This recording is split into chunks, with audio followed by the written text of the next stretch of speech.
আপনারা জানেন যে আমাদের হাওর অঞ্চলে ইতিমধ্যেই পানি আসাতে আমাদের হাওরে যে মাছের যে বিষয়টি রয়েছে সেটি শুরু হয়ে গেছে, এবং যারা আমাদের মৎস্যজীবী আছেন বা মাছের উপর নির্ভরশীল যে সকল ফ্যামিলি রয়েছেন তারা প্রতি বছর এই মাছ চাষকে কেন্দ্র করে তারা তাদেরকে জীবিকা নির্বাহ করেন। কিন্তু আমাদের যে নির্দেশনা রয়েছে সেটি হচ্ছে যে অবৈধ যে জাল রয়েছে সেগুলো যাতে তারা ব্যবহার না করে, যাতে মাছের উৎপাদনটা বৃদ্ধি পায়।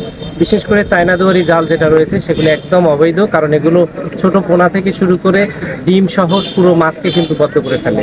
যার কারণে আমাদের কিন্তু এই অভিযানগুলো এই আমাদের হাওরে যখন পানি আসে তখন আমরা এটি পরিচালনা করি। তারই ধারাবাহিকতায় আজকে আমাদের হাওর অঞ্চলে এই মৎস্যের উপর যে অভিযান সেটি পরিচালিত হয়েছে। এই অভিযানে আমরা ইতিমধ্যে 11টি আমরা জাল ধরেছি এবং একটি বাদ কাটা হয়েছে, সেটি আমরা ঠিক করছি। আর আমাদের এই অভিযান চলমান থাকবে। আমরা আবারও বলছি আপনাদের মাধ্যমে, যারা মাছের উপর নির্ভরশীল আপনারা অবৈধ জাল নয়, বৈধ যে জালগুলো রয়েছে সেগুলো দিয়ে মাছ ধরুন, অবৈধ জাল ব্যবহার করবেন না। যারা অবৈধ জাল বিক্রি করেন তাদেরকেও আমরা সতর্ক করে দিচ্ছি, যদি আমরা এরকম কোনো দোকানে পাই তাহলে কিন্তু আমরা আইনানুগ ব্যবস্থা গ্রহণ করব।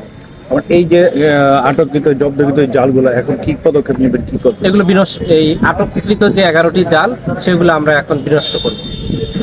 কিসের মাধ্যমে এটা কি আগুন? এগুলো যে জাল এগুলো তো আসলে বিনষ্ট করতে গেলে আমাদের আগুন ছাড়া ওইভাবে আর বিনষ্ট করার সুযোগ থাকে না, যার কারণে আমরা কিছু অংশ এভাবে আমরা বিনষ্ট করব। নিষিদ্ধ যত ধরনের জাল আছে আমাদের এই অভিযান সারা বছরই অব্যাহত থাকবে। এবং এখন যেহেতু প্রজনন পিরিয়ড চলতেছে, এখন কিন্তু সব মাছে ডিমওয়ালা মাছ এবং পোনা মাছ যাতে না ধরতে পারে, আমাদের প্রায় প্রতিদিনই অভিযান অব্যাহত থাকবে। ধন্যবাদ।